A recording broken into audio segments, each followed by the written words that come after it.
इसका लक्षण क्या है? कैसे पता लगे हम गुलाम हैं या स्वतंत्र हैं, आजाद हैं?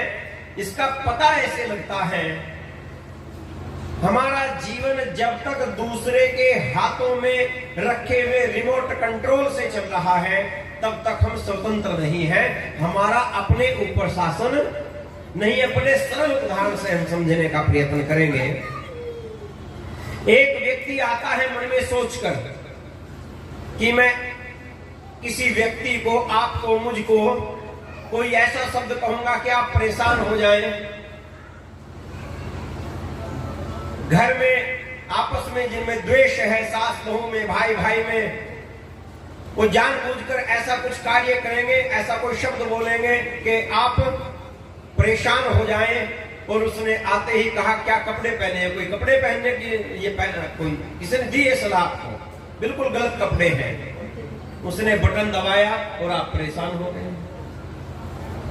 थोड़ी देर में वो आया और बोला सॉरी मैंने आपको गलत कह दिया था, कपड़े तो बहुत अच्छे हैं। अच्छा, अब आप खुश हो गए।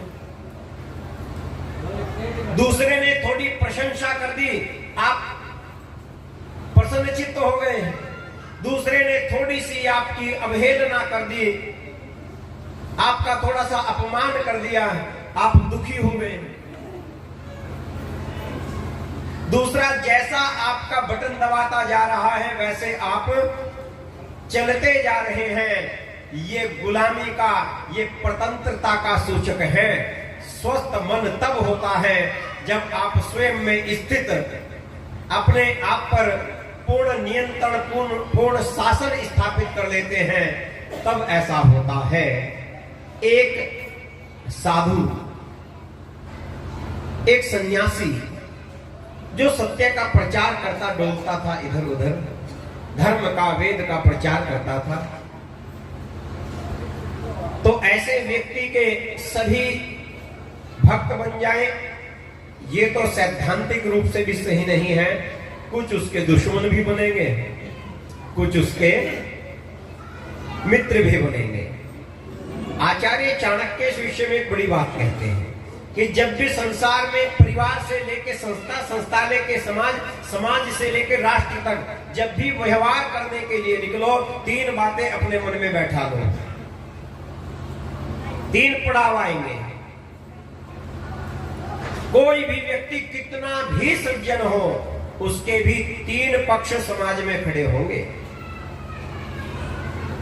एक साधु किसी गांव के बाहर जंगल में, झाड़ियों में आत्म साधना करने के लिए बैठ गया। ना वो गांव उस साधु को जानता है, ना वो साधु उस गांव को, कोई परिचय नहीं आपस में। फिर भी चाणक्य कहते हैं कि उस साधु के भी उस गांव में तीन पक्ष पैदा होंगे।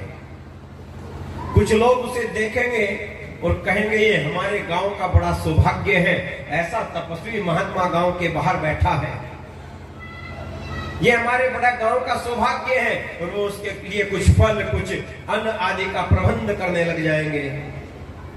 वहीं दूसरे लोग भी उस गांव में पैदा होंगे जो कहेंगे कुछ न कुछ बात तो है, इसे हमारा ही गांव क्यों मिला, इसका रात को पहरा दो, ये रात को करता क्या है।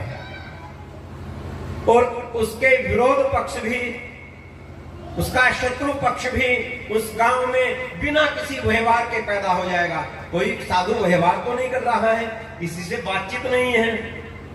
और एक तीसरा पक्ष भी उस गांव में पैदा होगा जो कहेगा बैठा है चला जाएगा, हमें क्या लेना। इसे कहते हैं उदासीन पक्ष।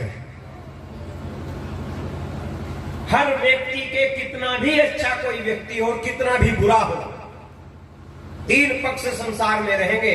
ऐसा समझो आपके रावण के पक्ष के लोग ना होंगे संसार में, उसके भी पक्ष में बोलने वाले हैं। हर व्यक्ति के तीन पक्ष होंगे, तो ये सबसे बड़ा दुख का, मानसिक दुख का कारण है। यदि आप सोच ले घर में, परिवार में, संस्था में सब मेरी बात एकदम मान ही ले, आप सिद्धांत के विपरीत हैं, आप प्राकृतिक सिद्धांत के विपरीत हैं, ऐसा हो नहीं सकता। आप मानसिक रूप से दुखी रहेंगे, सुख प्राप्त नहीं कर सकते। ये सिद्धांत बैठा लीजिए कि मैं कुछ भी कर लूंगा, तीन पक्ष तो रहेंगे, तीनों पक्षों का सम्मान करो। जो आपके अनुयायी हैं, जो आपकी बात को मानने वाले हैं, उनका भी सम्मान करो। जो नहीं मानने वाले हैं बात आपकी, उनसे भी द्वेष मत करो। और जो उदासीन है उनके प्रति भी प्रेम भाव से वर्तो, आप मानसिक रूप से सुखी रहेंगे। पहला सिद्धांत ये गढ़ लो मन में कि आपसे सारा जमाना संतुष्ट नहीं हो सकता। तो वो साधु जो सत्य का प्रचार करना डोलता था, मैं अब ये समझा रहा हूं आपको, प्रयत्न ये समझाने का कर रहा हूं, जब आप स्वस्थ हो जाते हैं, अपने मन पर नियंत्रण कर लेते हैं, भावनाओं पर नियंत्रण कर लेते हैं, तो कैसा अलौकिक सुख, कैसा अलौकिक सुख और कैसा परिकल्पना से बाहर की शांति आपको प्राप्त होती है। वो साधु का एक गांव भक्त था और एक गांव शत्रु हो गया था। वो साधु शत्रुओं के गांव से जाता था, उनको पता लगा ये साधु यहां से गुजर रहा है, वे तुरंत आकर उसको घेर कर खड़े हो गए और घेर कर खड़े हो गए और लगे गालियां देने, गंदी गंदी गालियां, और दिए जा रहे हैं साधु को गालियां पे गालियां। और साधु सुनता सुनता गालियां उन्हें एक बात कहता है। साधु कहता है, मेरे मित्रों रुको, मेरे भाइयों रुको, एक क्षण के लिए मेरी बात सुन लो। उन लोगों ने सोचा सुन तो लो, क्या कहना चाहता है। उसने कहा बता क्या कहना चाहता है साधु। उस साधु ने घड़ी देखते हुए कहा, नहीं कहना कुछ नहीं है, एक प्रार्थना थी, आज थोड़ी गालियों की स्पीड बढ़ा लो, मुझे कहीं जाना है, थोड़ा जल्दी कर दो काम, थोड़ा शीघ्रता से निपटा लो अपना कार्य, मुझे कहीं जाना है। इसलिए प्रार्थना ये है कि देनी ही है आपको गाली, थोड़ा जल्दी से दे, थोड़ा स्पीड से दे, जल्दी कार्य समाप्त हो, फिर आते हुए बिल्कुल खाली समय में आऊंगा, तब आराम से बैठकर गालियां देना। वे लोग आश्चर्य से भर गए और आश्चर्य से भरकर साधु से बोले, महात्मा एक बात हमें बताओ, क्या तुम्हारे ऊपर हमारी गालियों का प्रभाव नहीं पड़ता? हम ऐसी गंदी गंदी गालियां आपको दिए जा रहे हैं और आप मना करने की अपेक्षा केवल इतना कह रहे हैं कि थोड़ा स्पीड बढ़ा लो, थोड़ा शीघ्रता कर लो, जाना है कहीं, क्यों आपको फर्क नहीं पड़ता? साधु बोले, ददतु गालिवंतो भवन्ते वयमिह तद्भावान् नैव दातुं समर्थ जगति किल प्रसिद्धं दीयते विद्यमान नहि शशक विषाणं कोपि कस्मै ददाति। साधु कहते, मेरे मित्रों, मैं इसलिए आपसे गाली मांग रहा हूं, इसलिए कह रहा हूं, दो ना हो जल्दी दे दो, क्योंकि ददतु गालिम, मेरे मित्रों मेरे भाइयों, दो तुम मुझे गालियां ही दो। गालीवंतो भवन्तः, क्योंकि आपके पास देने के लिए गालियां ही हैं, आपके पास देने के लिए गालियां ही हैं। जगति किल प्रसिद्धम दीयते विद्यमान, संसार में प्रसिद्ध है, जो जिसके पास होता है वही वह दूसरे को देता है। आज तक पेट्रोल पंप पे जाकर किसी ने ये नहीं कहा कि 1 किलो चीनी दे दो, अथवा कि नाई के पास जाकर किसी ने नहीं कहा कि मुझे बुखार की दवाई दे दो, क्योंकि उसके पास है ही नहीं। जगति किल प्रसिद्धम दीयते विद्यमान, दो तुम मुझे गाली दो, क्योंकि तुम्हारे पास देने के लिए गालियां ही हैं। बड़े आश्चर्य में भरे वो लोग खड़े हैं, साधु की ओर देख रहे हैं,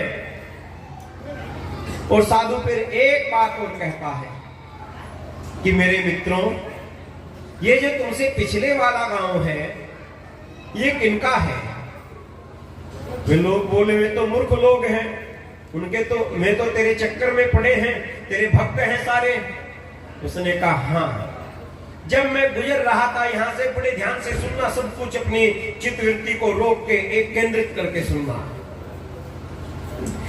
साधु बोला, जब मैं वहां से गुजर रहा था, जो मेरा भक्तों का गांव है, वे भी लोग मुझे घेर कर खड़े हो गए थे। वे भी लोग मुझे घेर कर खड़े हो गए थे अपने गांव के बाहर, और वे मुझे देने के लिए मिठाइयां लाए थे, परंतु मैंने उनकी एक भी मिठाई नहीं दी। वे लोग बोले, गालियां देने वालों का समूह बोला, महाराज कैसी अनपढ़ता वाली बात करते हो, हम तो गाली दे रहे हैं, वे तो मिठाई दे रहे थे, क्यों नहीं ली तुमने? उसने कहा, मुझे आवश्यकता नहीं थी, मैंने एक भी मिठाई नहीं ली। अच्छा मेरे मित्रों, ये बताओ, वे लोग मेरे लिए मिठाइयां लेकर आए थे, मैंने उनकी एक भी मिठाई ना ली, वे लोग उन मिठाइयों का क्या करेंगे? क्या वहीं फेंक कर चले जाएंगे? उसने कहा, क्यों फेंकेंगे? तू 1000 बार ना लेता हूं, ना ले, मैं जाकर अपने बच्चों को देंगे, माता पिता को देंगे, पत्नी को देंगे, पड़ोसियों को देंगे। उसने कहा, ठीक मेरे मित्रों, तुम भी मुझे गालियां देने आए हो, मैं तुम्हारी एक भी गाली नहीं लेता, क्या करोगे? क्या करोगे उन गालियों का? जाकर अपने बच्चों को दोगे, पत्नी को दोगे, माता पिता को दोगे, समाज को दोगे, क्योंकि जिसको भी दोगे तुम्हारे पास देने के लिए गालियां ही हैं। याद रखना, जब मन पर अपना तंत्र स्थापित हो जाता है, तब कोई बुरा कहे तो, कोई सम्मान दे तो, कोई अपमान दे तो, उस कीचड़ से मन रूपी कमल सुमन बनकर ऊपर उठ जाता है। उसके ऊपर, उस सुमन के ऊपर उस कीचड़ का कोई प्रभाव जा नहीं पाता।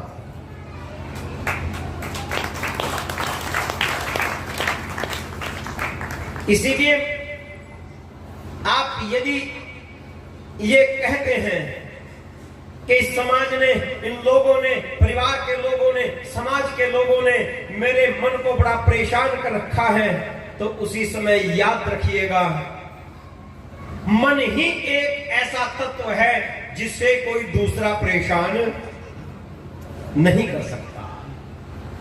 मन का कोई दुश्मन नहीं हो सकता। मन जब दूषित विचारों से भरता है तो